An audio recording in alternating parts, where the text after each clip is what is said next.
always wanted to presume a level of intellect on the part of the reader, as opposed to talking down to them. It's like invite them in, because to me, comics are an amazing adult medium, more so than other ones, because I think it's the only medium, as far as I can say in generalization terms, that uses both sides of the brain at the same time. You use the right-hand side for the pictures and the left-hand side for analysis, and you put them together, and if you're like synapses are firing, and if you've got somebody who's riffing visually and storytelling-wise, it's literally like you can see the whole thing at once. You can see it in a linear fashion. You can take it all in. When we open up a double-page spread, I mean, when we turn pages, that's the closest we have to sort of a boogie-booga moment in a horror film or something, or the big reveal. So it's a medium that is sequential and simultaneous at the same time. I mean, music. Yeah, and that's a good point. There's almost aspects related to cubism, and and you mentioned the reader has to read it using the right brain and left brain. So when you're creating it, you have to tell yourself you have to use both sides of your brain too in order to communicate that the right way. You want to put like a certain amount of atmosphere and so on that bypasses their analytical side and is immediately downloaded with emotion. But you also want it to reward, a rereading of it with like textures and layers of things that are happening inside it. Yeah, I remember when I got into Jasper Johns, he had a great dictum that said, when you produce a piece of work, take it and do something to it, and then do something to it again, and then do something to it yet another time. And what happens is that it rewards, and I think we can see this with certain films or with things that we've read, and I find that certainly with comics, things you can go back to and get new things that you can listen to in music, other things you can read visually. You keep coming back to things. I mean, how many times have you bought an album and the first song that caught you when you listened to it, you really liked, and then you find out that that's kind of the one that sort of wears off the quickest in terms of, it's the ones that you weren't quite sure about, at least in my case, the song that I wasn't really quite sure about. It takes you outside of your comfort zone? Yeah, exactly, and then you listen to it and you go like, man, there's a lot more to it. And I'm sure you probably have had people say this with your stuff. I mean, I've gotten so many people. Oh yeah, I think I know what you're going to say. It's like when I first saw your work. When I first saw your stuff, I hated it. It made me, my head hurt. I had a problem. I didn't understand. And now now I come back and I reread it all the time. 2 years later, it's my favorite thing. That kind of thing. Yeah, and I sort of and I had that experience with Neil's work. I mean, so they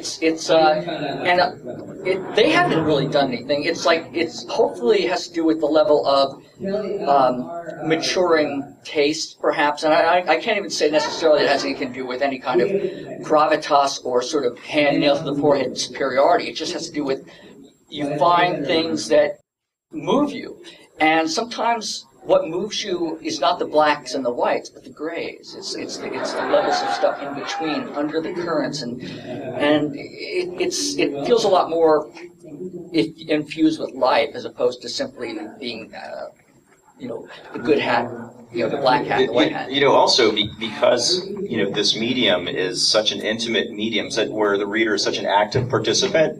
Where like the difference, there's a couple differences between film and comics, and that film you're kind of passively sitting back, usually in a whole audience. And that film happens 24 frames per second. You don't control how long you look at everything. It happens unless you're parts of Brooklyn where people yell at the screen. You can reread it. You can rewatch it later, or you can slow it down or something later if you want to. But with comics, as a creator, you're very much considerate about how quickly you want the reader to look at this page and this panel, and how quickly they should be. The faster. What I've realized is the faster you draw an image, the faster the reader will process it. Right. And the more time you take on an image, the more time they'll sit and look at it. Exactly. The smaller the panels are, the quicker you read those panels. The larger they are, the longer they stay at it. So you have to compose that like music for them to download it in the ballpark of the area you want them to be. Right. That said, everybody brings their own baggage and history to it, and which was something of my point. Every time someone's reading this book and filling in what happens between those panels, they're doing it in a different way. Right. And often the same person will do it in a different way at different stages in their life. Very true, yeah. They can read it at one point, having a certain amount of experiences. And then they come back 2 years, 5 years, 10 years later, read it again with a different set of experiences. And they glean a lot of different things from it that they would not have gleaned from it before. Yeah, it's very, very true. I got some more show and tell.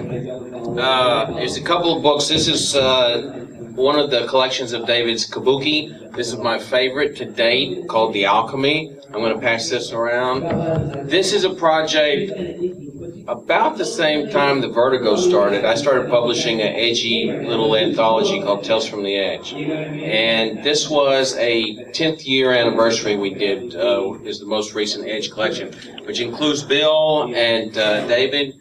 And I want you to remember, I invited you to do the cover first. And Bill was busy, so I had to go get Dave McKeon to do the cover instead.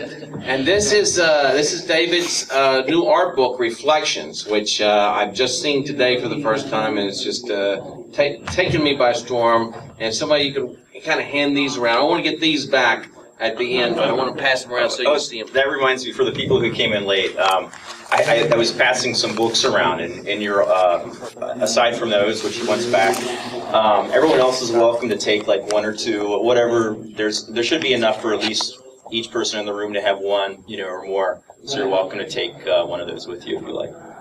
That Edge book has most of the notables that appeared in the series over the years, including Jim Steranko and Neil Gaiman, Dave McKean, Bill Sienkiewicz, George Pratt, all kinds of good people in there. Well, the other, sorry, there's something I was going to say just right out of my head. Okay.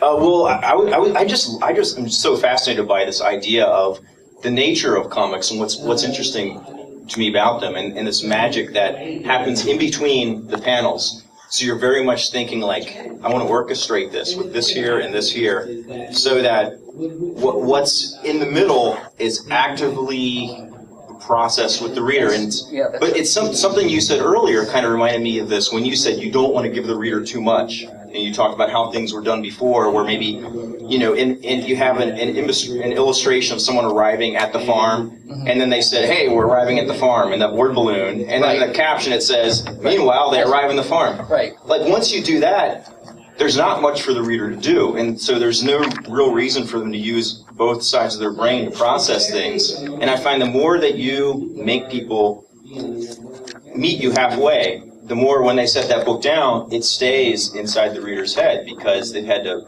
work it out. It's almost like in comedy with timing. If you're a comedian and you tell somebody a joke and then you laugh at your own joke, there's nothing for the audience to do because you already did it for them. You say something at just the right moment so they laugh at it.